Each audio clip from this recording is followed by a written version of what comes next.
चलें जी, हमने कीमोथेरापी पढ़ लिया था। अब हम पढ़ते हैं रेडियोथेरापी का रोल कैंसर की ट्रीटमेंट में। तो जो रेडियोथेरापी है ना, मैकेनिज्म ऑफ एक्शन क्या है? एक तो है डायरेक्ट हीट थ्योरी, कि इसके मुताबिक जो आयोनाइजिंग रेडिएशन होती है ना, वो डायरेक्टली टिश्यू के साथ एक्ट करती हैं और डीएनए डैमेज करती हैं। इसके अलावा है रेडियोलाइसिस ऑफ वाटर। तो जो वाटर है ना, ये एसेंशियल है बायोलॉजिकल सिस्टम के लिए और हमारी बॉडी का मतलब इंपॉर्टेंट कंपोनेंट है। तो रेडियोथेरापी क्या करती है? वाटर की रेडियोलाइसिस करती है आयोनाइजिंग रेज। वाटर को H+ और OH हाइड्रोक्सालाइन में कन्वर्ट करती हैं रेडिएशंस। और जो हाइड्रोक्सालाइन है ये एक फ्री रेडिकल है और ये डीएनए डैमेज काज करता है और डैमेज लीथल भी हो सकता है, सब लीथल भी।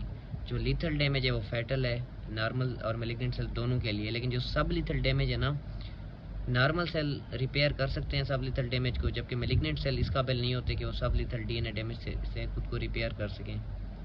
सो जो मेन मैकेनिज्म है ना रेडियोथेरापी का, वो है सब लीथल डैमेज काज करना, ताकि नॉर्मल सेल रिपेयर हो जाएं और जो मैलिग्नेंट सेल्स हैं वो रिपेयर ना हो सकें। इसके अलावा जो डोज है ना रेडियोथेरापी की, वो हम ग्रे में मेजर करते हैं और 1 gray is defined as absorption of 1 joule of energy by 1 kg of tissues.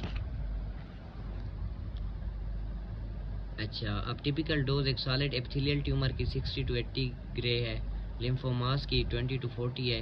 और जो एडजुवेंट डोजेस, मतलब एक कैंसर से आपने ट्रीटमेंट सर्जरी के थ्रू कर ली है, अब आप चाहते हैं कि दोबारा वो कैंसर ना हो, तो जो रिकरेंस है उसको प्रिवेंट करने के लिए जो आप रेडियोथेरापी देते हैं ना, उसकी जो एडजुवेंट डोजेज है ना, वो 45 to 60 ग्रे हैं। अब फ्रैक्शनेशन क्या है? फ्रैक्शनेशन है ये कि जब रेडियोथेरापी टिश्यूज़ को देते हैं ना, तो इससे सेल डैमेज होता है और नॉर्मल सेल्स की कैपेबिलिटी होती है कि वो रिपेयर हो सकें, लेकिन मैलिग्नेंट सेल्स की नहीं होती। नॉर्मल सेल्स को इतना टाइम देने के लिए कोई रिपेयर हो सकें, हम रेडियोथेरापी को फ्रैक्शंस में देते हैं ताकि नॉर्मल सेल रिपेयर हो सकें। फ्रैक्शन का मतलब है एक डोज।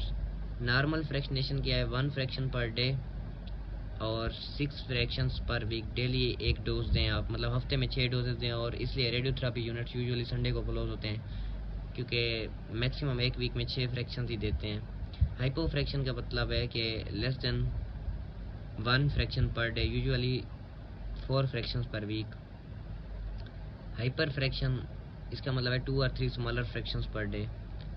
अब रेशनेल क्या है फ्रैक्शनेशन का? ये है 5 आवर्स, एक रिपेयर, एक रीडिस्ट्रीब्यूशन, एक रीऑक्सीजनेशन, एक रीपॉपुलेशन और एक रेड्यूस सेंसिटिविटी। और ये जो रेशनेल ऑफ फ्रैक्शनेशन ना, ये एग्जाम्स में बार बार आ चुका है, बहुत ज़्यादा रिपीट हो चुका है, बहुत ज़्यादा। अब रिपेयर क्या है? रिपेयर एक one of the primary reason है जिसकी वजह से हम फ्रैक्शनेशन रेडियोथेरापी देते हैं। अब जो आयोनाइजिंग रेडिएशन हम देते हैं ना, इनकी वजह से डीएनए का डैमेज होता है। अगर हम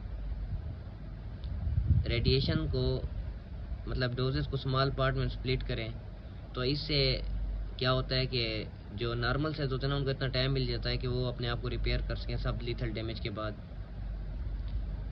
तो इस वजह से हम देते हैं। इसके बाद है रीडिस्ट्रीब्यूशन। जब एक पॉपुलेशन ऑफ सेल्स को हम रेडियोथेरापी देते हैं ना, तो sales different parts of cycle में होते हैं। कुछ सेल एस फेज में होते हैं, कुछ G2 में, कुछ M में। तो जो एस फेज में सेल्स होते हैं ना, वो रेडियो रेजिस्टेंट होते हैं, जबकि जो लेट G2 और M फेज में होते हैं रेडियो सेंसिटिव होते हैं। अब आपने रेडियोथेरापी दी है तो सारे सेल्स तो M और G2 फेज में तो नहीं थे कि वो रेडियो सेंसिटिव और रेडियोथेरापी इफेक्टिव हो, कुछ S में भी होते हैं। इसलिए भी आप फ्रैक्शंस में देते हैं, ताकि अगर एक फ्रैक्शंस में S फेज वाले सेल स्किप हो गए तो अगली फ्रैक्शन में वो S वाले G2 या M में पहुंच जाएंगे और तब मतलब अगली जो डोज होगी वो उनके खिलाफ इफेक्टिव होगी। इसके बाद तीसरा है रीऑक्सीजनेशन। जो हेपाक्सिक सेल्स होते हैं ना, वो रिलेटिवली रेडियो रेजिस्टेंट होते हैं,